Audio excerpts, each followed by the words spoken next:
تو حسین کا تو ہر صحابی احترام کرتے تھے، امام حسین کس کا احترام کرتے تھے؟ سوال تو بہت چھوٹا ہے، جواب بھی بہت چھوٹا ہے۔ ہاں، امام حسن، ماشاءاللہ، حضور کا تو وصال ہو گیا تھا نا، اپنے بڑے بھائی امام حسن کا کتنا احترام کرتے تھے، کتنا احترام کرتے تھے۔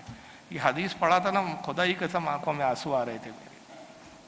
دیکھیں خاندان میں نااتفاقیاں ہوتی ہے، بات ہوتی ہے، بھائیوں بھائیوں میں اختلاف ہوتا ہے۔ امام حسن اور امام حسین میں شکر رنجی ہو گیا، بڑا ادبی جملہ بولا ہے میں نے، اس لیے کہتا ہوں اردو سیکھو، اردو نہیں سیکھو گے تو بے ادب ہو جاؤں گے، بیڑو بیڑو یہی بولتے رہوں گے۔ اب بچے بھی تمہارے، اور بیڑو کھایا کیا، کھانا گینا کھا لیا کیا، پانی وانی پی لیا کیا، یہی گفتگو کرو گے۔ اپنی تہذیب کا گلا ہم اپنے ہاتھ سے گھوٹ رہے ہیں۔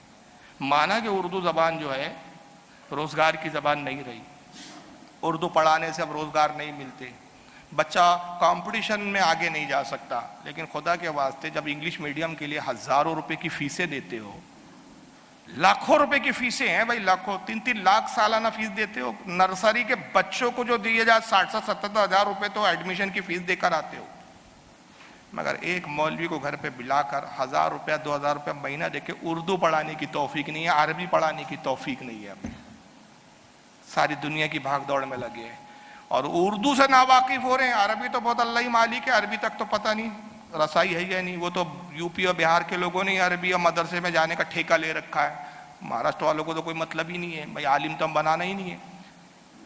جبکہ میں ہر جگہ بولتا ہوں، جہاں جہاں دستار بندی کے جلسوں میں میں مدعو ہوتا ہوں تو میں ایک جملہ ضرور کہتا ہوں کہ اللہ نے اگر 4 بیٹے دیے، 3 بیٹے دیے، 2 بیٹے دیے، ایک بیٹے کو کم از کم عالم ضرور بناؤ، ایک بیٹے کو عالم بناؤ کم سے کم۔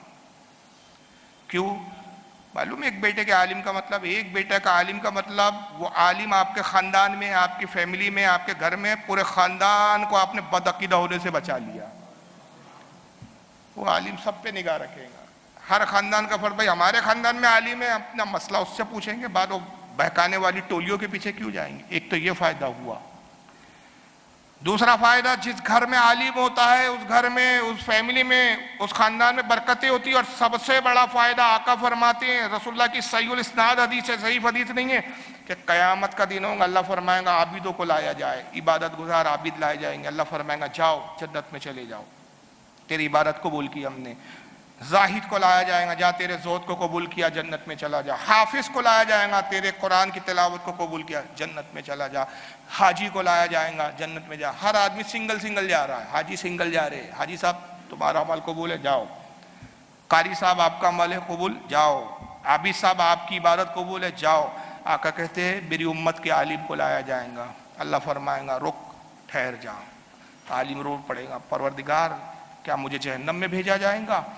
میں نے دین کی خدمت کی قبول نہیں ہوئی، میں نے تیرے دین کے لیے قربانی دی، وقت نکالے، لوگوں کو سمجھایا، اصلاح کی، مولا میری قربانی قبول نہیں۔ رب فرمائے گا نہیں، تجھے اس لیے نہیں روکا گیا کہ تجھے جنت میں بھیجنا مقصود نہیں، تو میرے نبی کی امت کا عالم ہے، میرے محبوب کی امت کا تو عالم ہے، میں نے اس لیے روکا کہ میں تجھ سے اور تیری خدمت سے راضی ہوا، روک اور جتنوں کی چاہے شفاعت کر، تو جتنوں کی شفاعت کریں گا میں تیری شفاعت پر ان کو جنت عطا کروں۔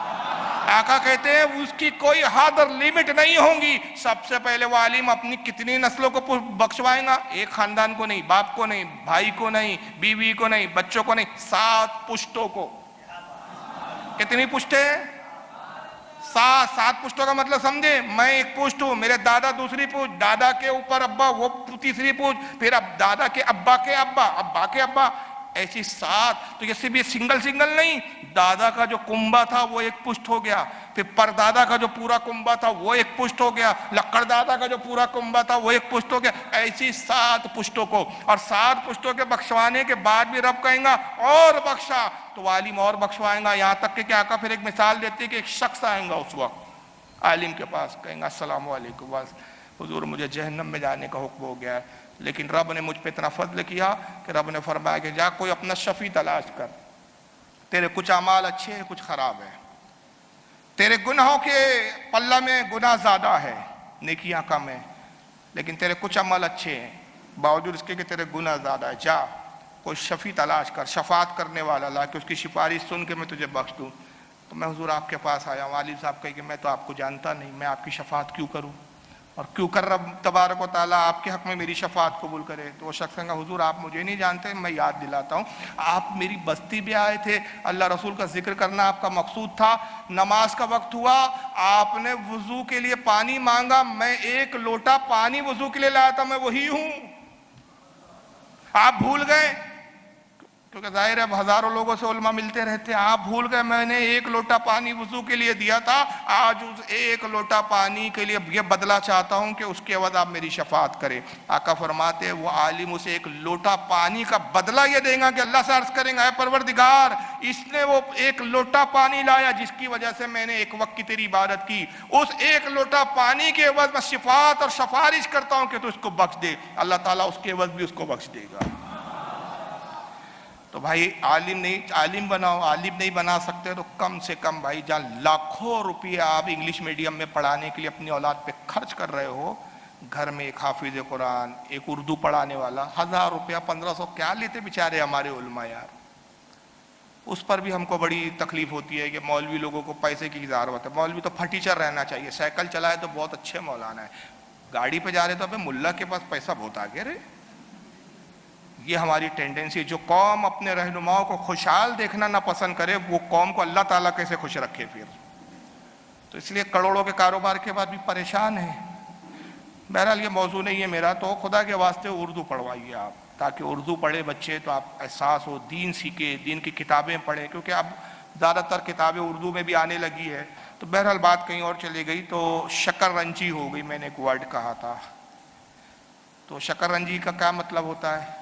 شوگر ہو گئی تھی، شکر رنجی کہتے ہیں معمولی کسی بات پر ناراضگی، کسی معمولی سی بات پر جب ناراضگی ہو جائے تو اس کو کیا کہتے ہیں؟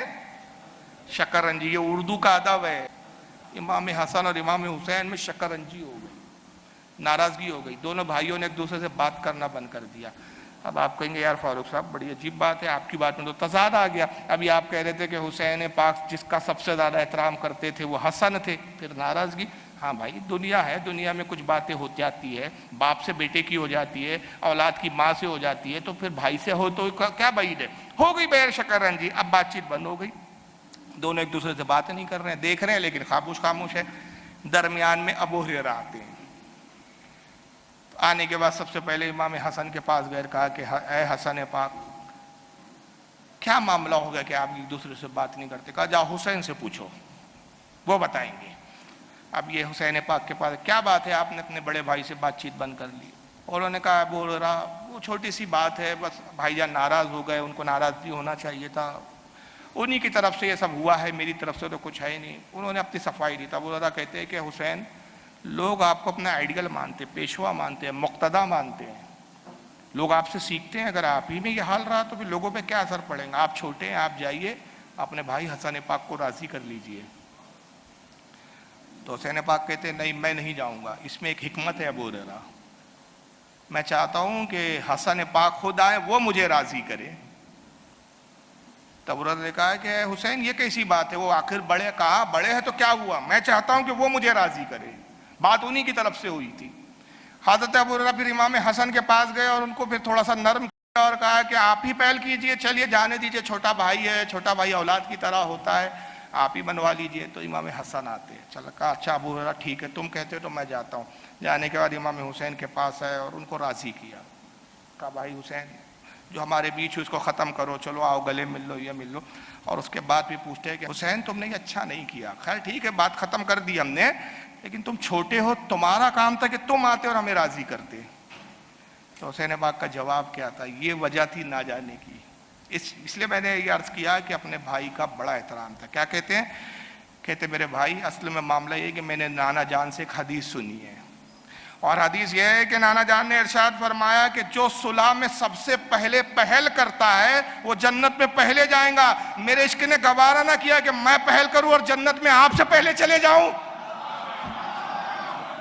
میں نے نہیں کہا، اس لیے میں یہ انتظار کرتا رہا کہ آپ پہل کریں اور نانا کی بشارت کے تحت مجھ سے پہلے جنت میں آپ جائیں۔ یہ تھی جناب حکمت۔ اس سے انداز ہوتا ہے کتنی محبت تھی بھائیوں میں، کتنی الفت تھی بھائیوں میں، اور اس کا اثر کربلا میں بھی ہم کو نظر آتا ہے۔